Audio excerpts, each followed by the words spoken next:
Olá, pessoal de Bioquímica da Medvet. Esta é a terceira videoaula do conteúdo de lipídios. Agora a gente vai começar a falar um pouquinho sobre os lipídios estruturais de membranas, né? A gente não pode esquecer, lá da aula de histologia, que as membranas biológicas que ocorrem em todas as células, de todos os seres vivos, elas são feitas de uma dupla camada de lipídios.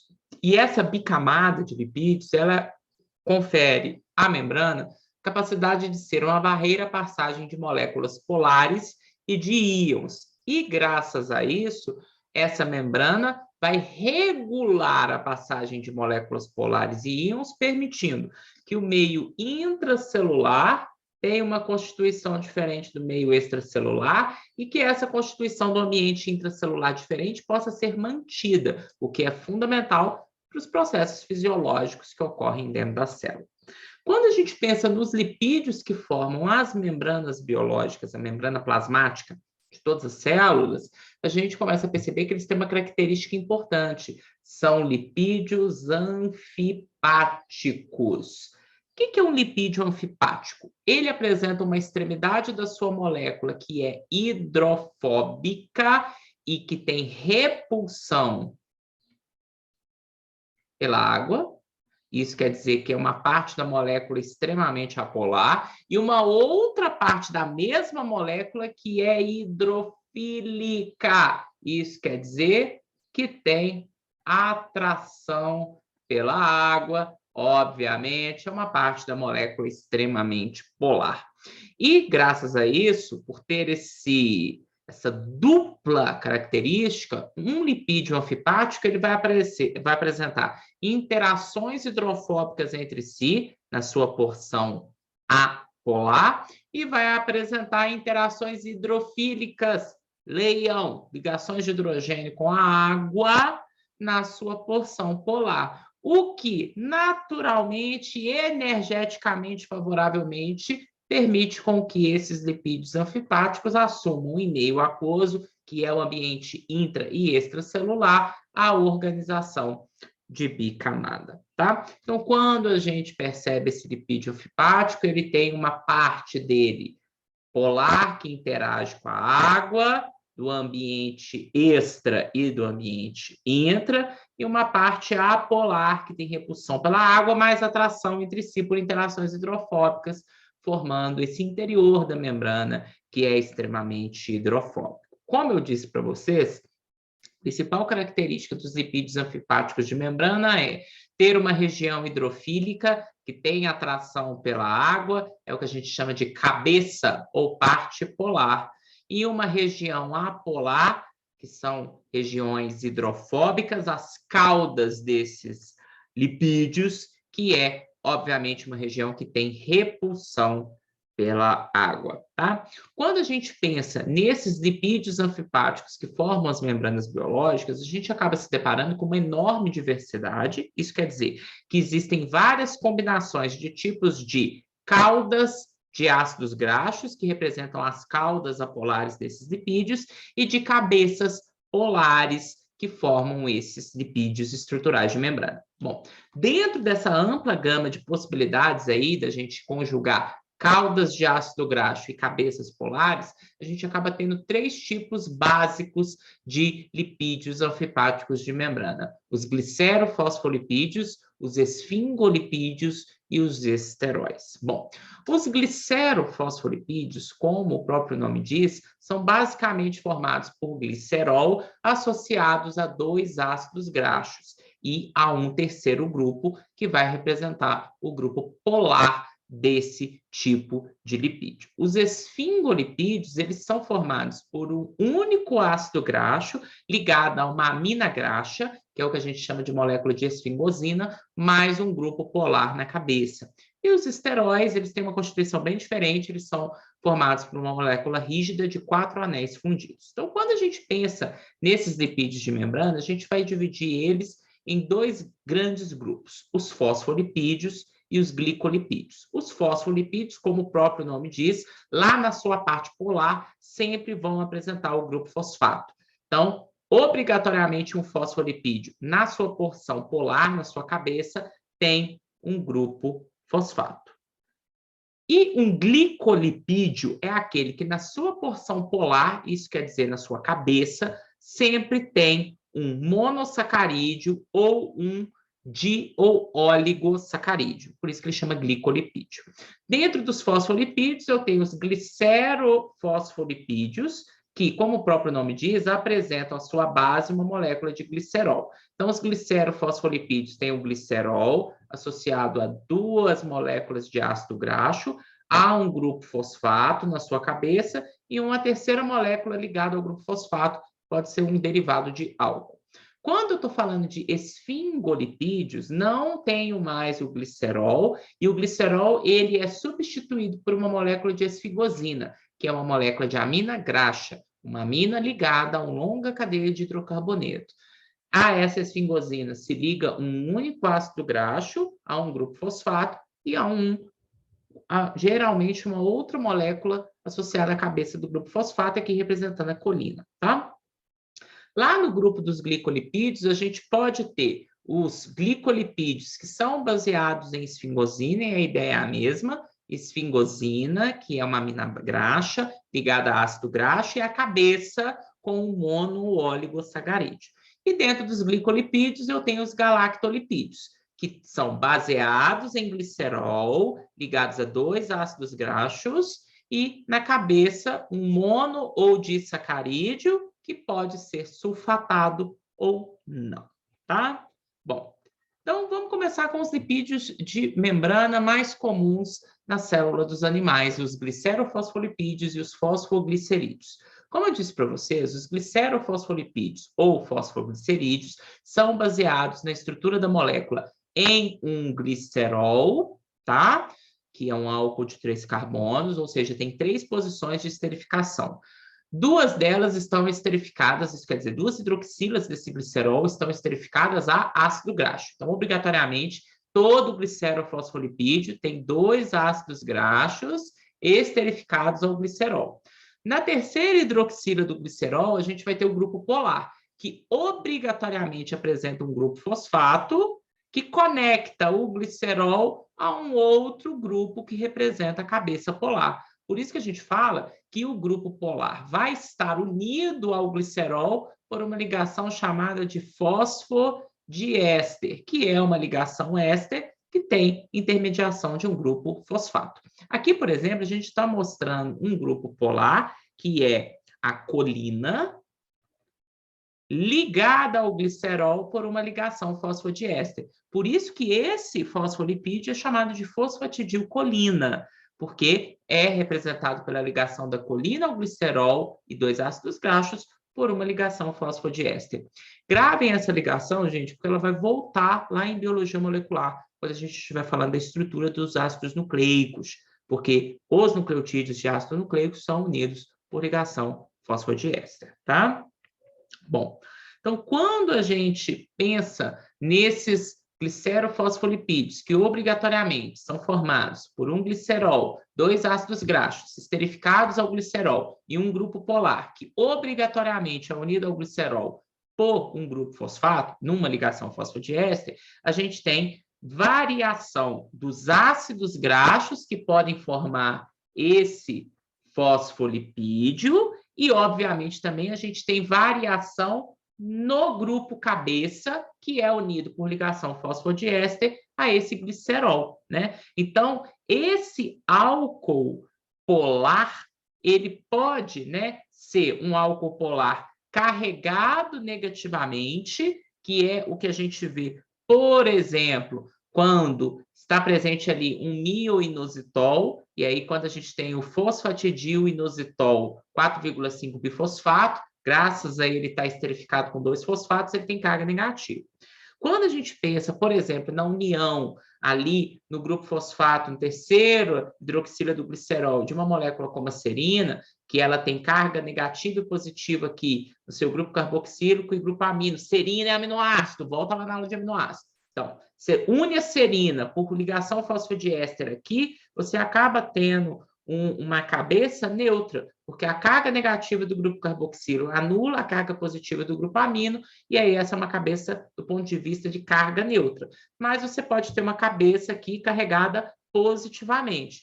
é o caso de quando aqui no grupo fosfato, no terceiro hidroxila, se liga por ligação fosfodiéster uma colina ou uma etanolamina, vocês podem ver, são cabeças carregadas positivamente. Então, a associação de diferentes tipos de ácido graxo, lembrando que podem ter comprimento da cadeia e grau de saturação diferente, a diferentes tipos de cabeça conectada ao glicerol por ligação fosfodiéster, que obrigatoriamente tem fosfato envolvido, vai determinar os vários tipos de glicerofosfolipídios ou fosfoglicerídeos que ocorrem nas membranas biológicas. E aqui a gente tem isso, né? Como eu disse para vocês, a gente tem uma variação dos ácidos graxos que formam esses glicerofosfolipídios e uma variação das possíveis cabeças que, obviamente, vão dar características químicas diferentes a esse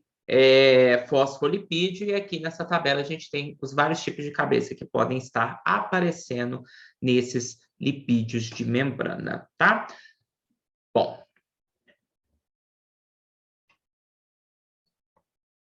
Saindo dos fosfolipídios, agora a gente vai para os glicolipídios. Os glicolipídios são aqueles que obrigatoriamente vão ter um glicerol, né? Associado a ácidos graxos e a um carboidrato. E os glicolipídios não envolvem fósforo. E é interessante, gente, por quê? Porque o fósforo, né, ele é um nutriente extremamente limitante para os vegetais. Então, os vegetais, diferente dos animais que fixaram fosfolipídios em suas membranas biológicas, os vegetais, por terem no fósforo um nutriente muito limitante, eles não usam lipídios de membrana baseados em fósforo e deixam o fósforo para ser utilizado em outras funções biológicas. Portanto, nós veremos que os lipídios de membrana usados e fixados através da evolução em vegetais não envolvem fósforo e, por isso, não são fosfolipídios, mas são glicolipídios. Glicolipídios do grupo dos galactolipídios ou dos sulfolipídios. Bom, então vamos ver o que é um glicolipídio, que envolve glicerol associado a ácidos graxos e glicídios sem fósforo, do tipo galactolipídio. Os galactolipídios têm um ou dois resíduos de galactose, que é um monossacarídeo. Se não lembra mais, vai lá na aula de carboidrato, que está precisando relembrar sobre isso, que estão conectados por uma ligação glicosídica ao carbono 3 do glicerol, que, na verdade, é um glicerol já conectado a dois ácidos graxos e que, portanto, tem no seu carbono 1 e 2 ácidos graxos conectados. Esse tipo de galactolipídio, que vamos reforçar, glicerol 3 carbonos, carbono 1 e 2 com ácido graxo, o terceiro com 1 ou 2 resíduos de galactose conectado por ligação glicosídica, é exclusivo dos vegetais, porque foi selecionado como lipídio de membrana por não ter fósforo, já que o fósforo é extremamente limitante para os vegetais. E aqui a gente tem um monogalactosil diacilglicerol, dois ácidos graxos conectados a um glicerol, que por sua vez está conectado a um resíduo de galactose, ou o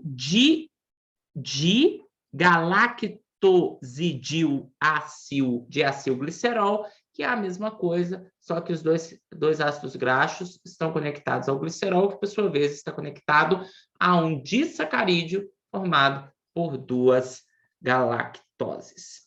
Além dos galactolipídios formando a membrana plasmática das células vegetais, a gente tem os sulfolipídios, que também têm a mesma base, glicerol esterificado a dois ácidos graxos no carbono 1 e no carbono 2, mas aí no terceiro carbono do glicerol a gente tem um resíduo de glicose sulfonado, ou seja, um resíduo de glicose que tem grupo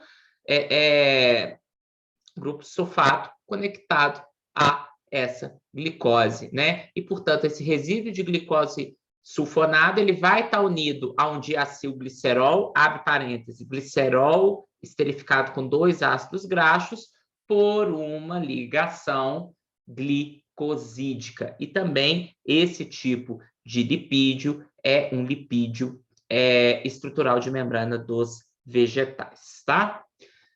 Os esfingolipídios, presta bem atenção, os esfingolipídios são lipídios de membrana que não têm glicerol. Ponto. Então, o que a gente acabou de ver, que eram, né, glicolipídios, glicerol unido a ácido graxo e carboidrato. Tinha glicerol.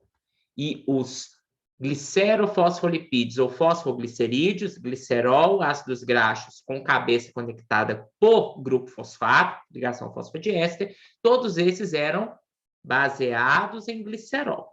Agora, a gente vai falar de um tipo de lipídio que não tem glicerol, é o esfingolipídio.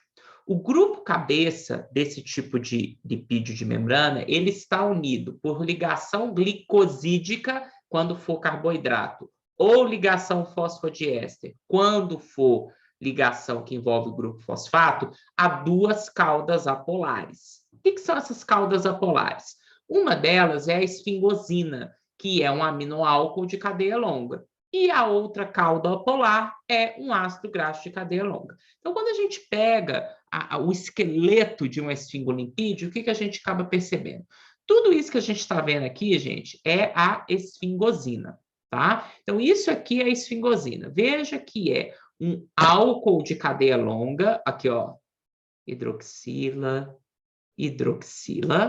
cadeia longa, tá? Veja como a cadeia aqui com 1, 2, 3, 15 carbonos envolvidos em uma cadeia hidrocarbônica. Então, o que é a esfingosina? É um aminoálcool ao grupo amino que tem cadeia longa. Bom, a esfingosina é a base dos esfingolipídios. Na esfingosina, portanto, a gente vai ter a ligação de um ácido graxo no grupo amino.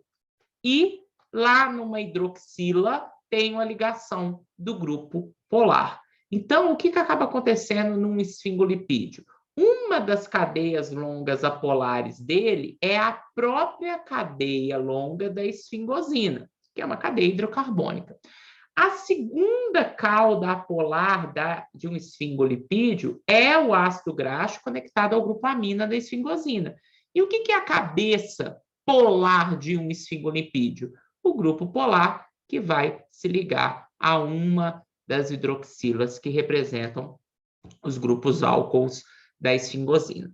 Então, o composto formado pela esfingosina e o ácido graxo somente é a ceramida. Então, um esfingolipídio sempre é uma ceramida, que é a esfingosina mais ácido graxo, somada a vários tipos de cabeças polares. E aqui vale de novo a nossa regra. Os vários tipos de esfingolipídios que existem são dados pelo tipo de ácido graxo que forma a ceramida. Rafael, tem como você mostrar para a gente o que é a ceramida? Agora, ceramida é isso aqui, ó.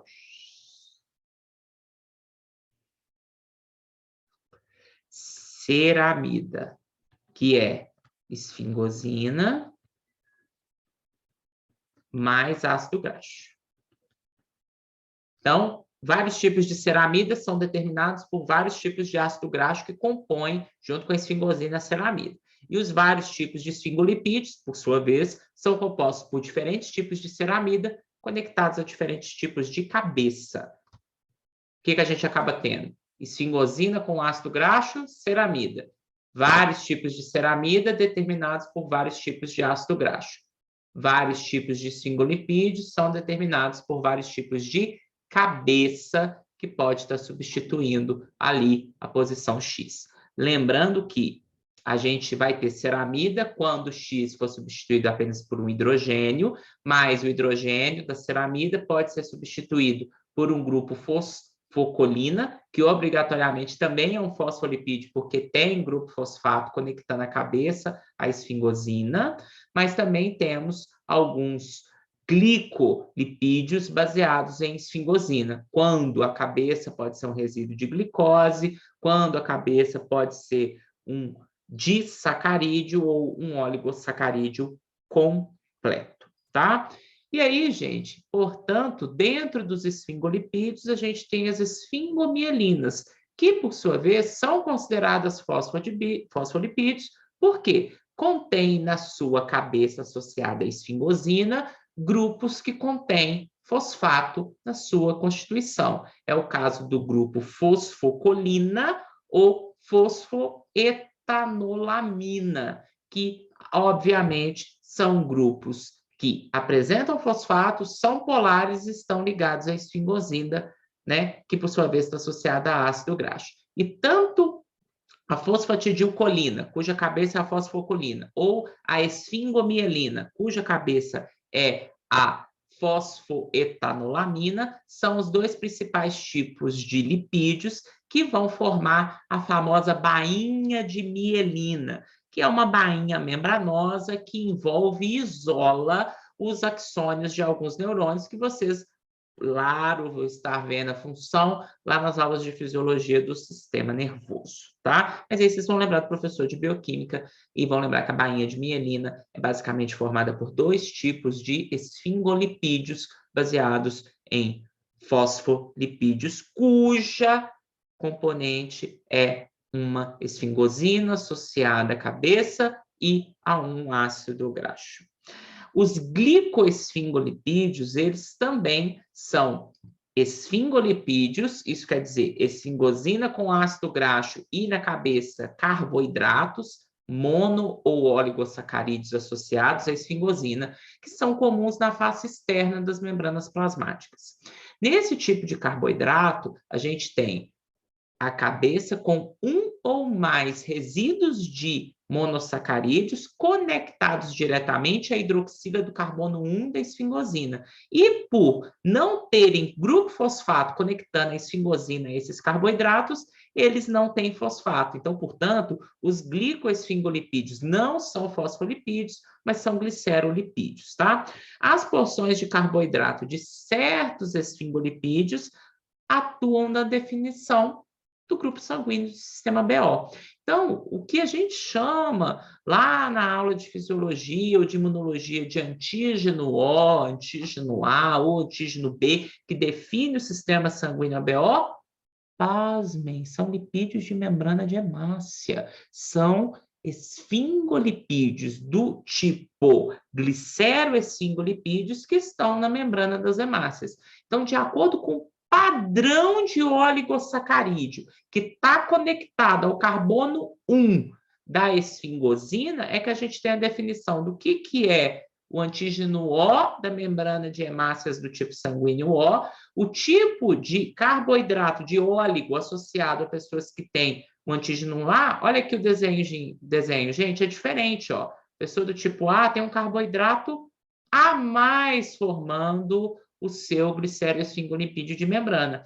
E a pessoa do tipo sanguíneo B tem um único monossacarídeo diferente no seu gliceroesfingolipídio de membrana, o que, de fato, muda completamente a sua resposta, o tipo de antígeno produzido e todos os efeitos fisioimunológicos da presença desse único, pasmem, desse único carboidrato presente ou ausente, o tipo em um gliceroesfingolipídio de membrana, tá? Aqui a gente tem, gente, só mesmo para ilustrar para vocês, os vários tipos de lipídio de membrana, a porcentagem que cada um deles se apresenta em alguns tipos de célula de vários organismos. Então, com base no estudo dessa tabela, vocês podem perceber que as membranas plasmáticas de várias células em um mesmo organismo e entre organismos diferentes diferem na presença e ausência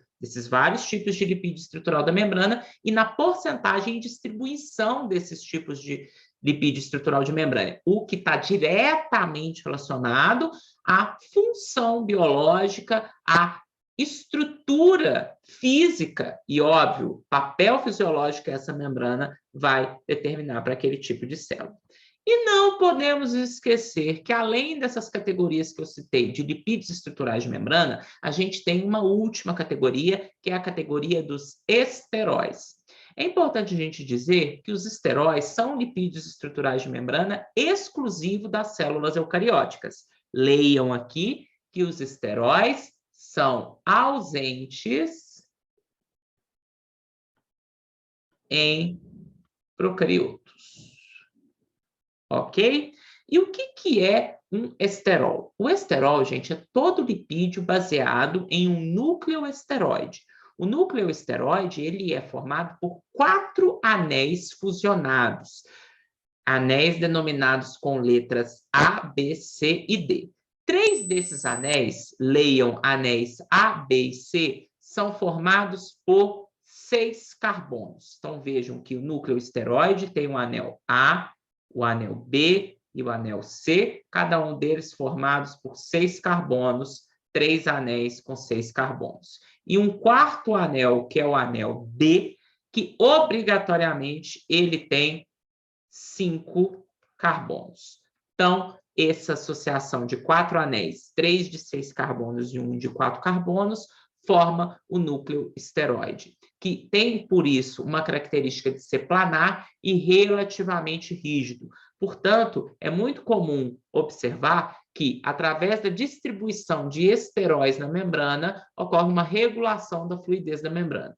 Leiam, membranas mais fluidas têm menor teor de esterol, membranas mais rígidas têm maior teor de esterol na sua constituição.